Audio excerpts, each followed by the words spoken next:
একটা স্টুডেন্ট যদি ফার্স্ট ইয়ারে ভালো রেজাল্ট করতে চায় এবং ভালো করে শিখতে চায়, তার আসলে কি করা উচিত? সে কি শুধু টেক্সট বই পড়বে, নাকি সে শুধু গাইড পড়লেই হবে, নাকি দুইটা মিলাই মিশে পড়বে? কিভাবে আসলে অ্যাপ্রোচ, তুই তোর পার্সোনাল মতামত কি? না, এটা খুবই ভালো একটা কোশ্চেন করছেন, কারণ পার্সোনাল মতামতই আমি দিতে পারবো, কারণ কার ক্ষেত্রে কোনটা ওয়ার্কআউট করবে এটা কিন্তু কেউ জানে না। তবে আমি যেটা করছি সেটা হচ্ছে যে আমি টেক্সট বই থেকে পড়ার চেষ্টা করছি সবসময়।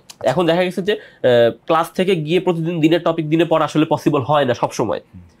তো সবসময় দেখা গেছে যে পরীক্ষার আগে অ্যাটলিস্ট আমি চেষ্টা করছি যে পরীক্ষা যখন ধরেন প্রত্যেকটা পরীক্ষারই কিন্তু একটা ডেট দেয়, ধরেন টার্ম পরীক্ষা 2 সপ্তাহ পরে। তো মানুষজন দেখা যায় কি যে ওই পরীক্ষার আগের দিন সে পড়তে বসে, তখন কিন্তু সে বেসিক্যালি সে গাইড ছাড়া তার কোনো অপশন নাই, তাকে তখন গাইডই পড়তে হবে। টেক্সট বুক পড়তে গেলে সে পরীক্ষায় ফেল করবে। তা আমি যেটা করতাম, আমি ওই 2 সপ্তাহ আগে থেকে শুরু করতাম। আমি আগে টেক্সট বইটা পড়তাম, টেক্সট বইটা একবার রিডিং দিতাম, তারপরে গাইডের মধ্যে আমি যাইতাম।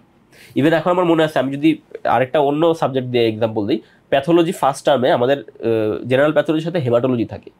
সো ওই টার্মের ডেট ছিল, তো পোলাপান হচ্ছে টার্ম পিছাবে এই জন্য ম্যাডামদের কাছে ঘুরতেছে, টিচারদের কাছে ঘুরতেছে, এরকম কাহিনী করে টার্মটা 1 সপ্তাহ পিছাইছে। হ্যাঁ, তো তখনও কিন্তু আমি ওই জেনারেল প্যাথোলজি বা হচ্ছে হেমাটোলজি আমি কোনো গাইড নিয়ে বসি, জেনারেল প্যাথোলজি আমি বসি নাই। আমি জাস্ট হেমাটোলজির একটা বই আছে ডি গ্রুচির ওই বইটা আমি লাইব্রেরি থেকে নিয়ে আমি সুন্দর মতো রিডিং রুমে বসছি। ওটার পিছনে আমি 5 দিন সময় দিছি, পরীক্ষা কিন্তু আমার 7 দিন পর। আচ্ছা, ওই বইটার পিছনে 5 দিন সময় দিচ্ছি, কারণ ডিগ্রুচি আগে আমার পড়া হয় নাই। ওই 5 দিন সময় দিয়ে আমি ডিগ্রুচিটা পড়ছি। তারপরে আমি বাকি 2 দিনে আমি জেনারেল প্যাথোলজি গাইড থেকে বা যেগুলো দেখা সেগুলো আমি দেখছি। পরে রিটেন পরীক্ষা দিতে গিয়ে মানে আপনি বিশ্বাস করবেন না যে মানে রিটেন পরীক্ষা দিতে গিয়ে যে হেল্পটা হয়েছে, মানে প্রত্যেকটা কোশ্চেন আমার যে একটা ক্লিয়ার কনসেপ্ট হয়েছে, কারণ গাইডে লেখা থাকে জাস্ট পয়েন্ট মাঝের যে কথাগুলো সেগুলো যখন বইতে থাকে। কারণ ইন জেনারেল যখনই আমরা পড়ি আমরা কিন্তু টোটালটা রিটেন করতে পারি না। 100 লাইন পড়লে দেখা যাবে আপনার মনে থাকতেছে 20 লাইন। এখন আপনি যদি পড়েনি 20 লাইন, তাহলে আপনার মনে থাকবে 2 লাইন। এক্স্যাক্টলি। তো এই জন্য বেশি পড়াটা, একটা যে বিভিন্ন নলেজ সোর্স থেকে যে নলেজটা গ্যাদার করা, এইটা আলটিমেটলি রিটেনশনে হেল্প করে। সো এই জন্য যেটা করতে হবে যে আগে থেকে সময় নিয়ে, যে আমি প্রোক্রাস্টিনেশন করলাম সারা বছর, পরীক্ষার আগে গিয়ে বললাম আমার তো সময় নাই, আমি এখন কেমনে মেইন বই পড়বো, মেইন বইটা পড়তে হবে পরীক্ষার আগে।